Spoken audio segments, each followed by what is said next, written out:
Everyone. Welcome to our Newcombe Scholar Series. Today we're talking about making social media work for your job and internship search. I'm Lindsay Mosvick, the Associate Director at the Center for Women and Gender Equity. I oversee our Newcombe Scholarship Program, and I'm really excited to have our friends from the Career Development Center here today, specifically Alex Carlesis, the graduate assistant, will be taking over from here and telling us all we need to know about social media. Alex? Thank you so much, Lindsay, and thank you everyone for letting me be here today. I'm very excited to just be able to share some great info with you. I also have my colleague, my boss, Kate Shelloway here is the Associate Director for the Career Center. So we're so thrilled to have you here. And I will start off by, getting started. And so like Lindsay just so lovingly introduced, today we're going to be talking about social media and your search. So just being able to implement and use social media strategies to better able you to virtually network, which is a skill that is becoming more and more valuable with each passing day in the current climate that we now find ourselves in. And then also using some other strategies from unlikely sources, potentially Facebook, Twitter, Instagram, different types of social media channels that can actually help you with professional settings. So again, just looking forward to our agenda today, we will be talking about the power of networking. So what exactly virtually networking can get you and why you should be putting in so much effort towards it. And then we'll go into more specifics. So leveraging LinkedIn and using those social media channels to be able to better give yourself an online presence and relate that to your networking skills. And then we'll have some time for questions at the end. So again, like I said, I wanted to start with talking about why exactly it's so important to focus on social media and use it as a research tool. So we're not in the dark ages anymore where you looked at jobs through the want ads or anything like that. We are really, nowadays, it's really important to build an online persona as much as it's important to set great first impressions when you're meeting someone in person too. Because sometimes those first impressions will be your social media profile. So you always want to kind of look at it from the stance of, this is the first face that I'm showing to the world. And actually 85% of jobs actually get filled through employee referrals. So networking is going to be key. The top way that companies recruit and recruiters recruit is through employees referring people that they know, because it's already coming from a trusted source. And so even though it kind of sounds harsh to say it, it means less work for them. And they want to make sure that they're getting great candidates, not wasting their time interviewing. So sometimes they will source their crowds and their employees that have already been vetted by their company and take recommendations from them. And then shifting again into more specific avenues that you can boost your online presence, we want to start with LinkedIn. So if you do not already have a LinkedIn profile page, I really think that is one of your main goals that you should set for yourself within the next several months, especially with so many of our, interactions switching over to virtual methods such as, virtual interviews and virtual platforming is on the rise. You want to make sure that you're setting your best foot forward and again, building that online presence. So when you're going to start making your LinkedIn profile, or even if you just want to review the LinkedIn profile you already have in place and want to tweak it a little bit, make sure that you have some of the following things. So profiles with photos get actually 14 times more views. But also make sure that the photo that you do select is professional. So maybe not somewhere in an unprofessional setting. Really make sure that there's good lighting, that you're smiling, or that you look professional in professional attire. Just really take care in showcasing the best, more professional side of yourself. Also create a headline to grab the reader's attention. So keep it informative and catchy. Are you open to work? What exactly are you looking for? Things like that. And then also complete an interesting summary. So this could be your tagline that you want recruiters to be able to really be drawn to. So if it was me, if I'm in the higher education industry, I want to say, I want to use my current graduate assistantship in career development in order to obtain a professional role in a career development center. It's really focusing on a specific snapshot of what I want to obtain and what my current position is. You don't have to make it very long, just make sure that it's short, succinct, and snappy. Also be able to use keywords in your profile and experiences that are relevant in your industry or your desired field. So if you're in marketing or communications, something like that, and you don't exactly know what those buzzwords might mean, I encourage you to actually do some research on companies' web pages. Look at those words that are mentioned over and over again. And if you have to highlight them, write them down, that's great. But also just make sure that you're actively and consciously transferring that over to your specific profile. Recruiters will be really impressed when they see some of the same language that they see on their company's profile in your own profile as well. So just something to keep in mind. But not only can you create your own online presence on LinkedIn, you can actually use it to explore and find an opportunity, as well as let an opportunity find you. So for instance, when you're exploring through LinkedIn, make sure that you're researching employers, particularly if you have an interest in a particular company or if you have an interview set up. So again, using this as a research tool, you can look for job postings, but you can also look at company profiles on LinkedIn as well. Usually any well-established company will have some sort of online professional presence on LinkedIn. You can look at their announcements and as well as their other job opportunities as well. You can also, if you're interviewing soon, I would encourage you to check out the LinkedIn profiles of the people who are interviewing you, if you do have a couple of names, because LinkedIn actually has this nifty tool that alerts someone when someone has looked at their profile. So if you want kind of like an extra edge over the competition, I would think that that really discerns or it would separate you from the crowd, because it shows that you're taking an active interest in not only the company, but the specific person who is interviewing you. And I think that it also might give an inclination, if a person receives that notification that you've checked out your profile, they might check out your profile in return and be able to see all the cool things that you've been accomplishing thus far. So it kind of works twofold in that sense. You can also use LinkedIn for more specific career interests. So you can customize the type of content visible when you're looking for a job, if you go to that link that you see below. And this means that I actually used LinkedIn when I was on the job hunt before I went back to school full time.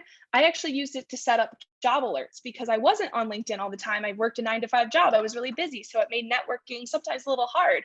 So I would let LinkedIn do the hard work for me. I would type in keywords of jobs that I was looking for, specific industries that I was interested in applying in, specific job titles, and it would curate that and send me daily email. So I wouldn't even have to do that work every single day and not have it become a repetitive, mundane type of situation. You were just able to have LinkedIn do the hard work for you, which is great. You are also able to customize your profile to let people know that you're looking for work. So LinkedIn has these great banners that you can put on your profile that say #open-to-work, but you can also customize it on your own specific LinkedIn profile and say, I'm looking for these types of roles.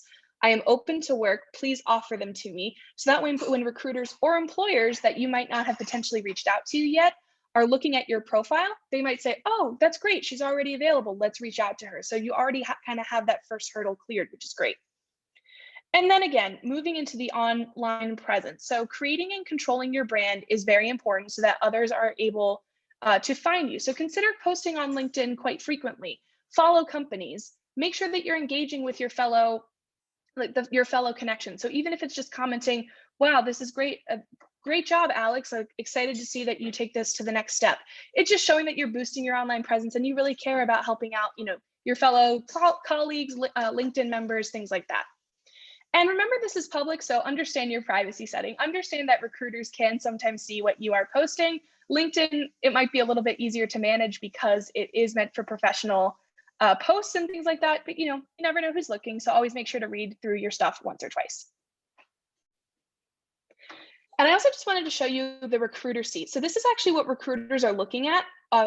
LinkedIn actually gives you this ability to purchase a separate section, which is called the recruiter. And it's just a special bird's eye view, which allows them to search LinkedIn using massive filters to be able to hunt and find potential employees. So these filters search through profiles using keywords. So again, back to what I was saying, those keywords that you want to put on your resume and your LinkedIn profile. The reason why I say to do that is because sometimes recruiters will search by this specific keyword in the LinkedIn search bar. And so that way you want to make sure that your profile is as recruiter friendly as possible so that you come up to the top of that recruiter slide. LinkedIn also has a feature called Recommended Match, which will handpick candidates for recruiters based on their keyword algorithm. So this is why it's really important to spend some time making your profile as algorithm friendly as possible. The great thing about basic AI is that you can beat it. So make sure that you really are trying to engage with these types of of keywords, which with these type of buzzwords from the industry that you're really interested in, because it will really help you in your profile views.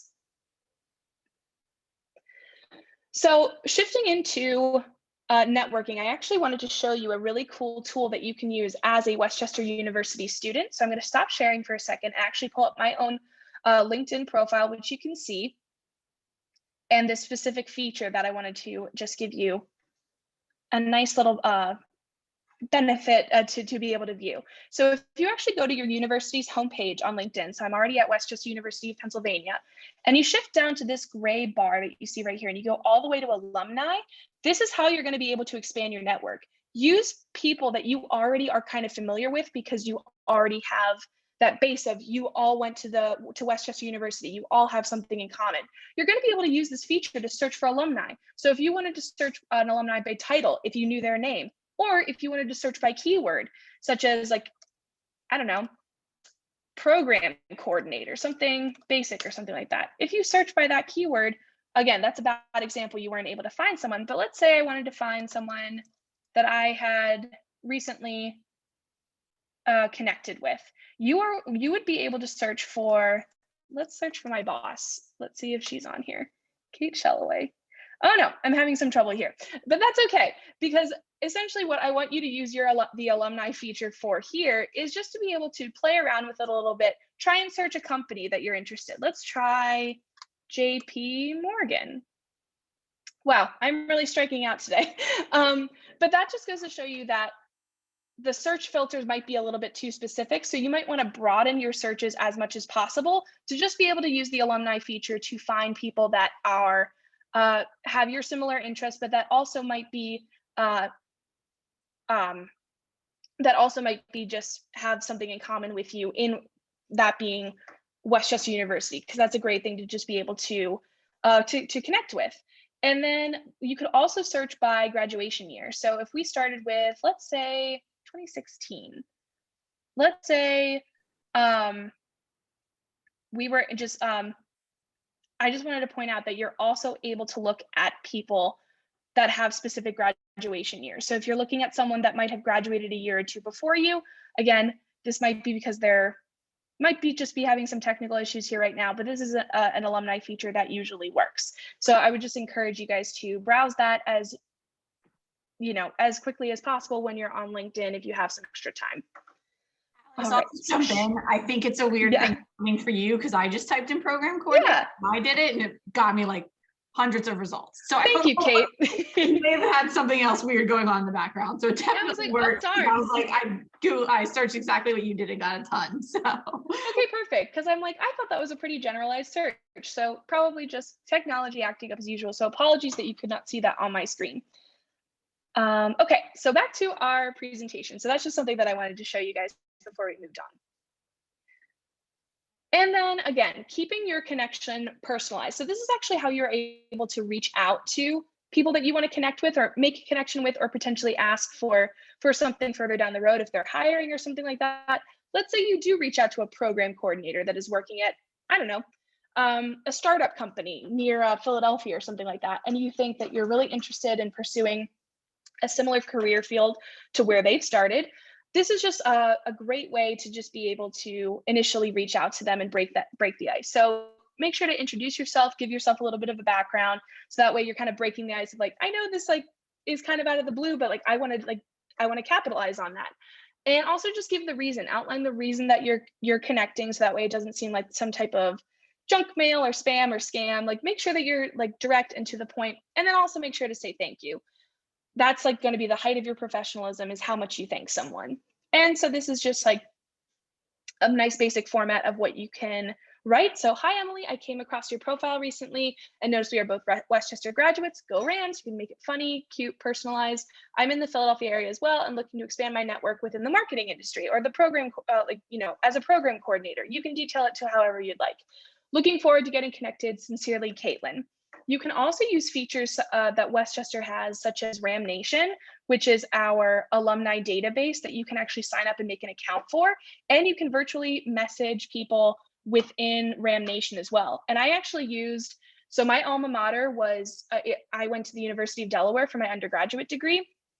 And I actually used their version of Ram Nation to connect with another career counselor that actually works at the University of Delaware. And now we've kept up a correspondence for about 5 or 6 months now.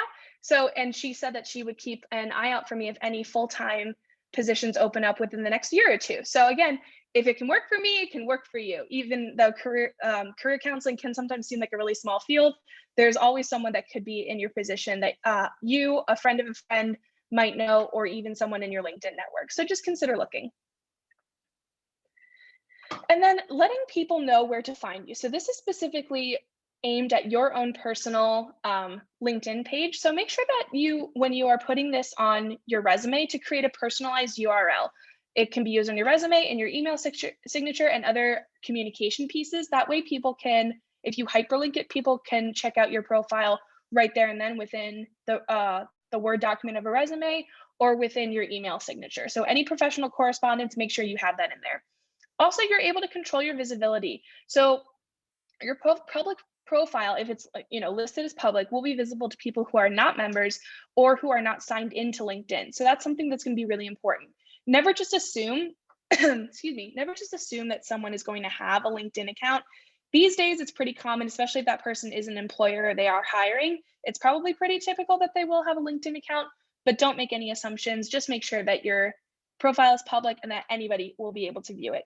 But then that also comes with a little bit of, I would just advise caution that, again, make sure that you're proofreading everything that you are posting. And then another feature that LinkedIn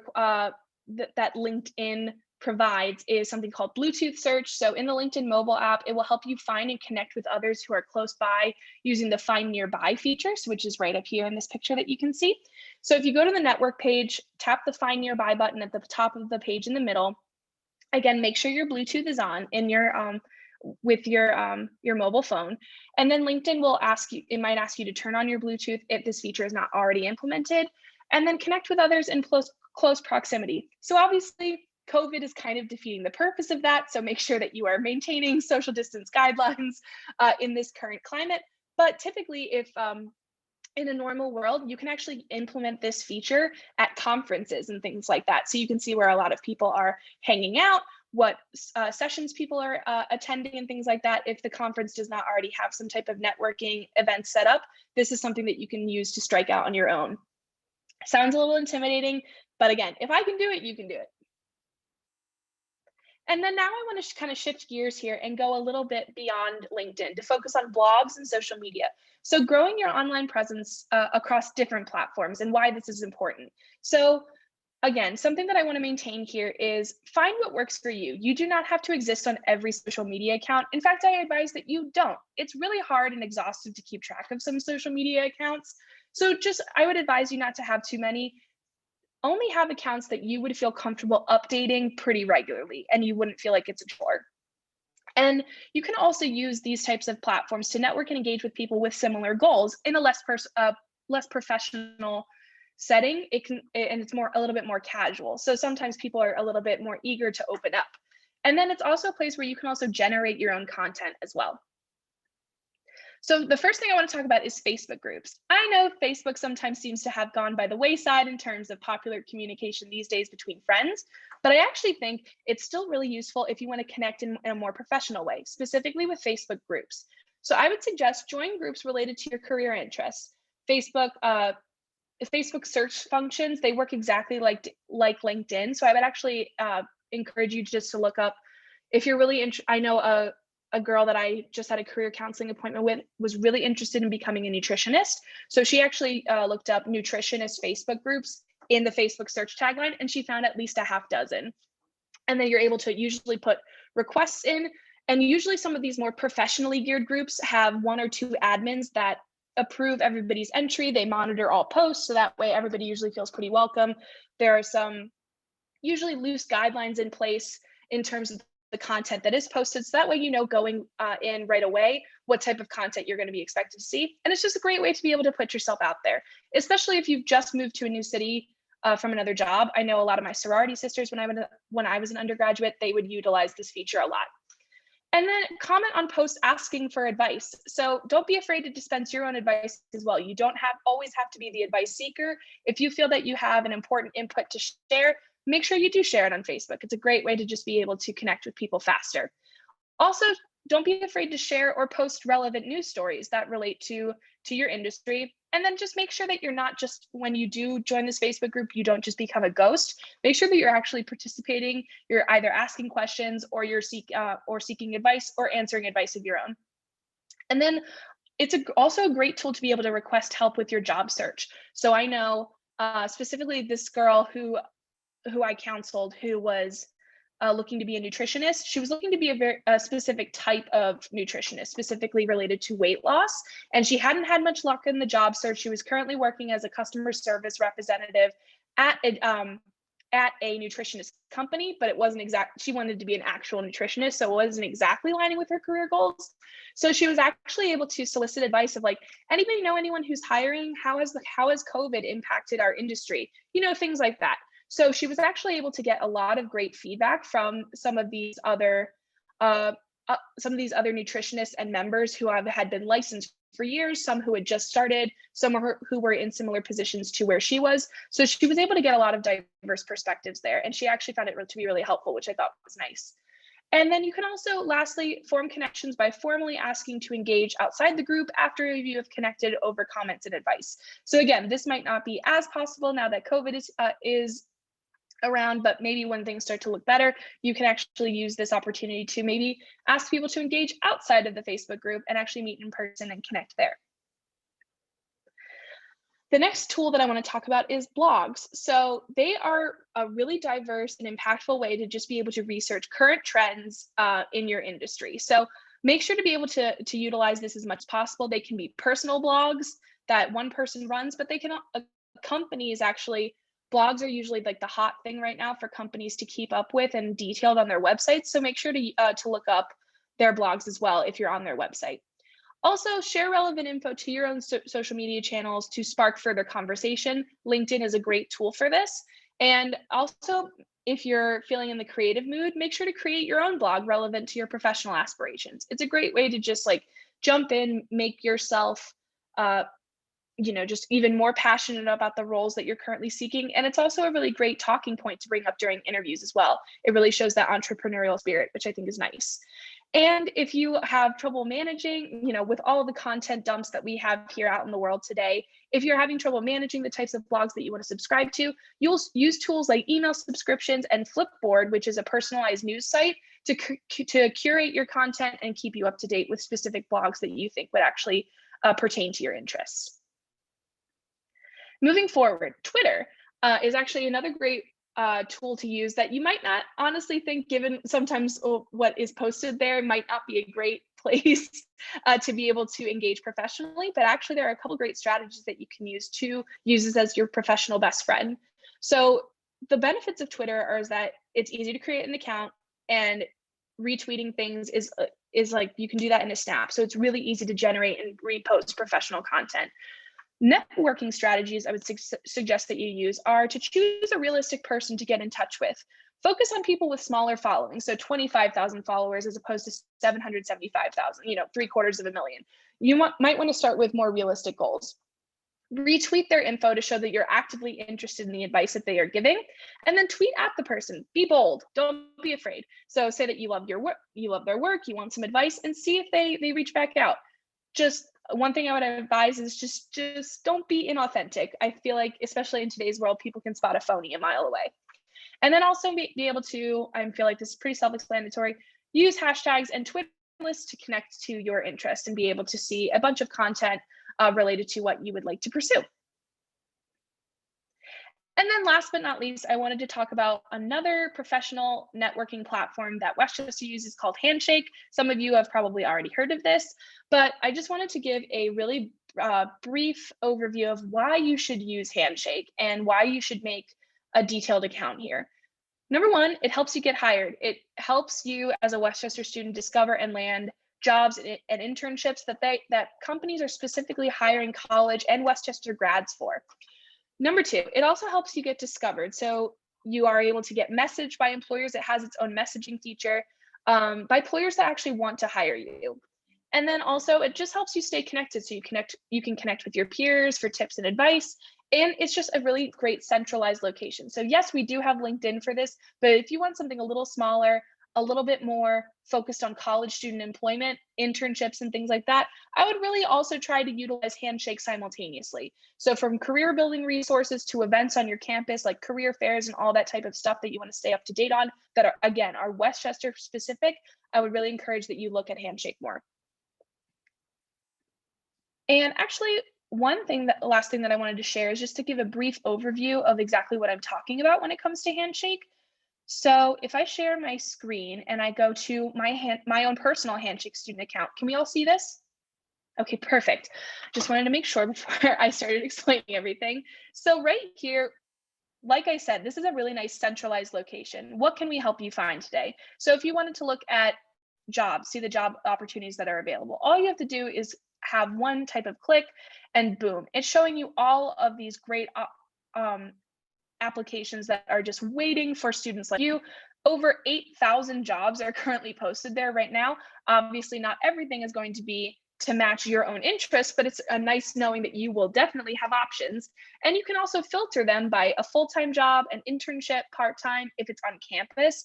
For instance, the Career Center, shameless plug, is hiring as well for our career ambassadors. So we actually post our on-campus employment opportunities on here as well as many other offices across campus. But we also have several other features here that you can use as well.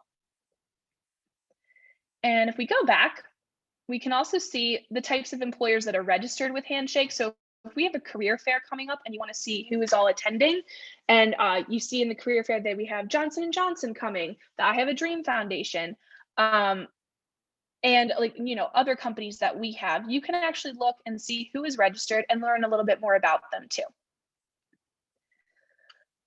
Furthermore, we have a community sector where you're able to learn from alumni and students, career paths where it's actually Handshake's own personal tool that you can use to explore roles and salaries, and our events. So that's where if we have a career fair coming up or you see an event that the Career Center has posted on their social media and you want to learn more about it, this is where you can register for said event.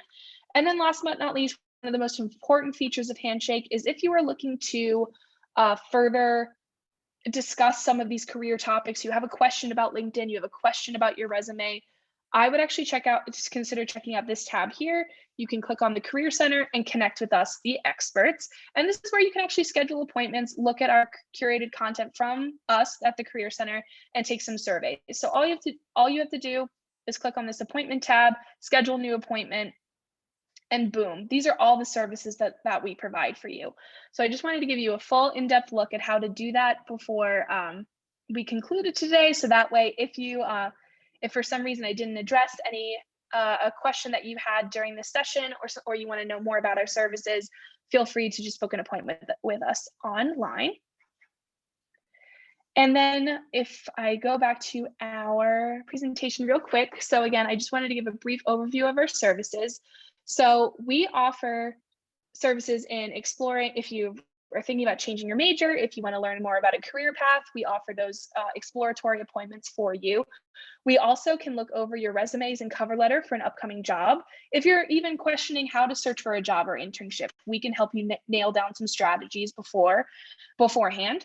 We also offer interview preparation, networking, and LinkedIn. So sessions like this, if you want that more in a more one-on-one personalized setting, we offer that as well. If you're thinking about graduate school, again, another search function that we're able to help offer you, as well as career assessments. So these are things like the Focus 2 and strong assessment inventories.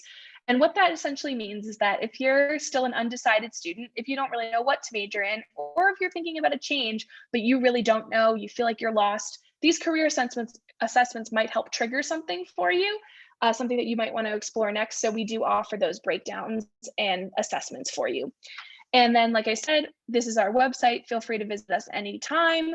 We offer Handshake, Ram Nation, which is our alumni search function that I told you about earlier. We also offer Big Interview, which is a great virtual interviewing platform that you'll be able to use to watch yourself interview and record yourself. If you're a little too self-conscious for that, like myself, I understand. So feel free to just book an in-person appointment with us to make it seem more natural. And then we also offer Inner Stride as well. So again, appointments, schedule them through Handshake. We also offer drop-in hours, which if you don't have time to sit down for 30 minutes to an hour with us, that is okay. We completely understand. But if you just have 15 minutes or so where you just want someone to review your resume or your cover letter real quick for 15 minutes, we offer drop-in hours every single day on our own personalized Zoom link. Just they are from 1 to 3 every single day, Monday through Friday, and all you have to do is just check Handshake for the link, or they're also on our website too. All right, with that being said, are there any questions that I could answer, Lindsay? Yeah, so we have a list of questions here that were submitted in advance, and the first one is about how much personal information you should be sharing on sites that aren't LinkedIn. So if you have a Facebook page, and you gave some great examples of how to engage with Facebook groups, how should you be protecting your personal information on that platform? Sure. Kate, feel free to chime in on this as well. I was always told when I was an undergraduate student from my sorority actually, was that if you wouldn't be comfortable with your grandmother seeing it, I wouldn't post it. I might just save it in your personal photo library or something like that. But maybe if you weren't exactly comfortable, if you feel like it's a little bit riskier than normal and you aren't comfortable with someone like your grandma or your mom seeing it, I would refrain from posting it.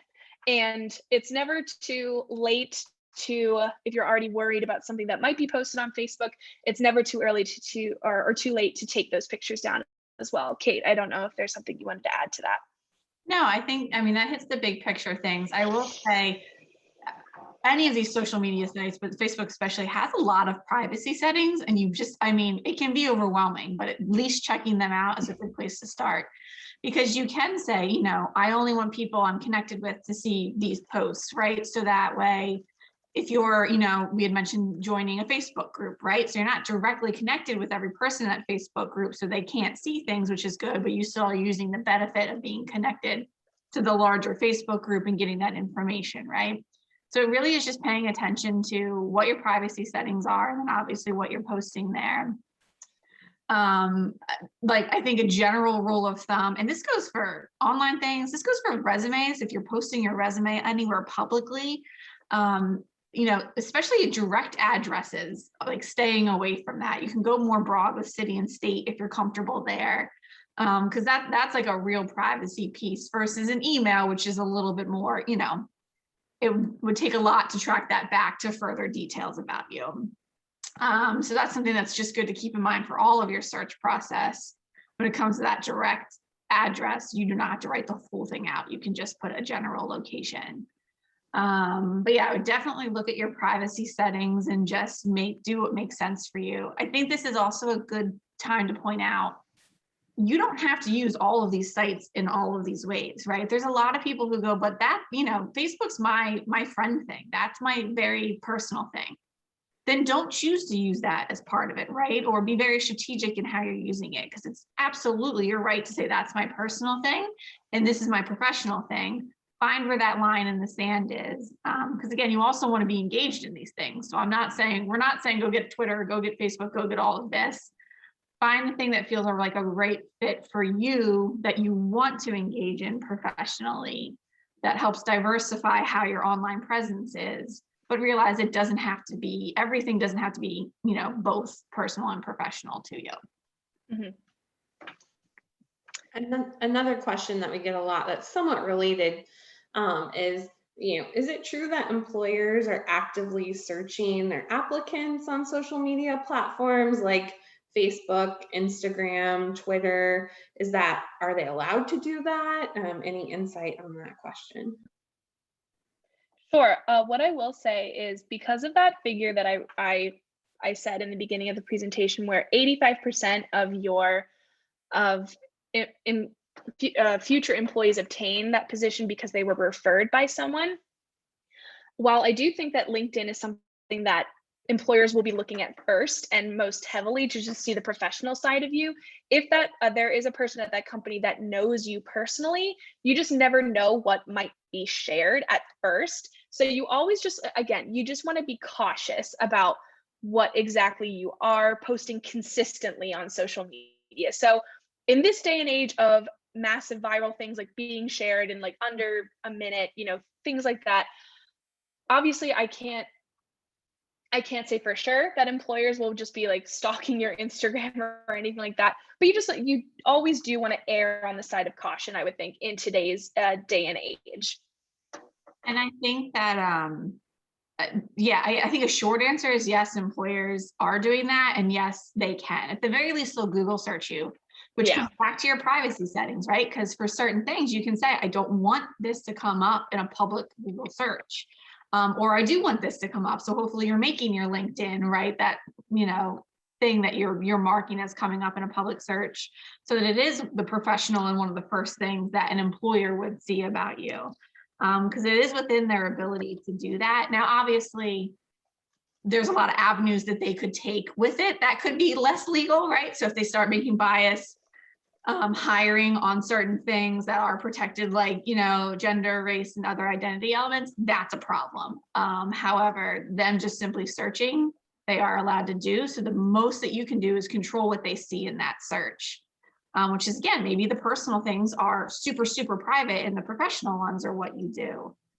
You might have a personal Twitter that's, again, something just for you. But then maybe you have that professional one that focuses on, you're tweeting more like industry-based things, that are relevant to your field of interest. So a lot of that does come back to the choices that you're going to make in your privacy settings to say, someone just Googles me, what's out there. I think people are surprised. It takes effort, and not every site and thing that pops up can you do this with, but there are things that you can get removed, right? I always joke when you Google me, there's a very like picture of me when I'm like 17 in my field hockey uniform from like my like archived high school, right? You can't get that thing down, right? It's fine. It's not unprofessional, so I'm fine with it. But there are other things that, you can do emails and try to get on lists, say like, I don't want this popping up anymore. So not always easy. It does require some work, but it is possible. So it's always just good to Google yourself and check it out, especially if you have a name that's maybe a little bit more distinctive. If you Google my name, it's probably going to be something that's relevant to me because my last name is not super, super common. So that's the other thing to think about too. If you have a more common name that you might luck out because there's not as easy to identify that it's you. So. Yes, echoing the unique name here, I have checked multiple times. I am the only Alexandra Carles's in the world. And with that power comes great responsibility. So to echo Kate's thing, there's still a picture of me up from, this might be revealing my age a little bit here, but from a Harry Potter movie premiere where I have a lightning bolt scar and braces on, so please don't try and Google that. But so it's cute. It is not professional. I mean, like, it is not unprofessional, but still maybe something I don't want employers seeing like right then and there, especially if they don't like Harry Potter. So I would just use judgment and caution before posting any new things, but you can take most things down if you would feel uncomfortable about someone potentially coming across it. Great. And Alex, I know you mentioned, a lot of great ways how to use LinkedIn.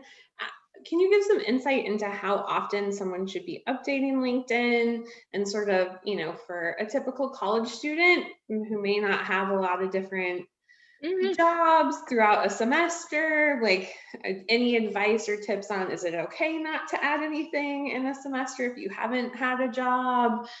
Just sort of insights around how often you should be updating that profile. Sure. I think to answer that, it's like, it really just depends on what you want out of LinkedIn. So even if you're not posting as much, I still think your profile should always be up to date. So even if you don't maybe have that, you don't think you have like a flashy internship or something that you really want to brag about or something like that. First of all, I would say that's nonsense. All work is good work and all work experience is great experience. You will learn something from every job, which is great. But also, if you're allowed to keep it more student centric. So you're allowed to add classwork, class projects, classes that you've taken. I would actually strongly encourage that you focus on that as well. If that's something that you're particularly proud of and you're focusing on your education and you want to highlight that. Also, I know when I was in college, I put a lot of organizations that I belonged to. So I put my sorority on there. I put my a cappella group that I was in because I sang, and I actually ended up getting a leadership position in that. So when I became president, I put that on there as well. So if you're able to make that, if you're almost self-conscious that you're more of a student and less of an employee, that's okay. Own that. Say that this is what I'm doing with my student experience and this is what I'm learning, because like this is still going to be relevant to once you graduate and you're out in the job field anyway. But if you don't want to post, as much, that's completely fine. Use LinkedIn to network, use LinkedIn to research companies and things like that. So again, it just really depends on what you want out of it. If you don't want too much of yourself out there, maybe you're just not comfortable or something like that, that's fine. As long as you have the basic contact info and your most recent employment up to date, I would say just use it to be able to research and things like that. Great, thank you. I know you also talked a little bit about blogs. And so for someone who may just be completely unfamiliar about where to start with that, are there recommended platforms or places to go for establishing a more professional blog presence? So if that person wanted to create a blog themselves, yeah, so I would actually recommend using two sites. One would be WordPress and the other would be Weebly. They're great ways to just, they're free sites. They have premium versions too, but as most companies do nowadays, but they're great to just be able to curate your own style. They're really easy and user friendly. And yeah, I would actually start with WordPress probably because it's one of the more common ones that you see, and just be able to use that to create how you want it to look. It lets you actually create the overall outlet and layout of what the blog is going to look like, and also include color schemes, decals, all upload images and photos, any type of media. It's really great and interactive and pretty user friendly. So even if you're not a professional like graphic designer, art and design major, it's really easy to use. Great, thank you. And so I know I appreciated your comments around Twitter and how folks can use Twitter. Outside of LinkedIn, depending on what industry or future career path you want to take, how can you best determine which of those platforms may be the most utilized in your industry? Like if I wanted to become a future social worker, how would I start to figure out, is Twitter the right place for me? Is it Facebook groups? Any advice or insight on that front? Yeah, absolutely. So I think when in doubt, even though I don't use it that much for personal reasons, when in doubt, start with Facebook because it has so much on it and it's been around longer. So it naturally, even though other companies might have surpassed daily active users, it's just been around longer. So it naturally might have some more information. So I would start there. But I would also start with LinkedIn as well. So use LinkedIn how you would use Facebook with the search bar up top. Look to see if there are any professional organizations or groups that you could use. And then from there, check out their websites and look at their own social media channels and see what they're using the most. If they tend to have more of a Twitter presence, maybe sign up for Twitter. But if they don't, if they have a blog, maybe start to create, like I mentioned, that tool Flipboard that you can use, which is your own personal newsroom essentially. So you can choose topics that you want to follow, industries that you want to follow, and it'll pull news articles for you and blogs for you and put them all on this nice grid layout for you, and you can have updates every single morning. So I would just it might take a little bit of homework, which might not be something that every student wants to hear, but just a little bit of elbow grease in the beginning might have enormous payoffs for just saying just being able to see those natural trends that you see your industry of choice heading towards. Kate, I don't know if you wanted to add anything. No, I think that covers it. It is kind of like you said, you just have to put in a little upfront to find out what is for you. I think there's some, if you're a communications marketing person, right? Like we can make some bigger jumps and easier things to be like Twitter and what's, is probably going to be a big one because it's one of the most popular ones. If you're someone who's interested in like maybe publishing, writing, English, you might do more of a blog or portfolio because you want to look at samples and have this actual artifact of like, here's what I did. So there are some industries that might naturally gravitate towards different areas, but exactly what Alex said, you kind of can do that research and find out what works, what seems to be like the most common in your different areas is probably your best bet. And I'll say too, I don't know why this jumped in my head in this particular question, but something else to keep in mind with LinkedIn is that if you are choosing to use any of those sites, or if you want to choose LinkedIn in this way, you can add in, like you could add into LinkedIn a course description and a PowerPoint presentation that you did, right? Or if you created a video content or sample writing or whatever it might be. So you can almost use LinkedIn like a portfolio of sorts, which some of these other social media sites we're talking about kind of in the same vein of getting your own content out there. You can even use LinkedIn that way too. And it just makes it more personalized, makes me know more about you when I can have those kind of hard facts and hard demonstrations of the work that you've already done. Which to Alex's point, as a student, you might really rely on that because a lot of what you've done is within your academic setting, which makes a lot of sense. So it gives you that chance to highlight those things a little bit.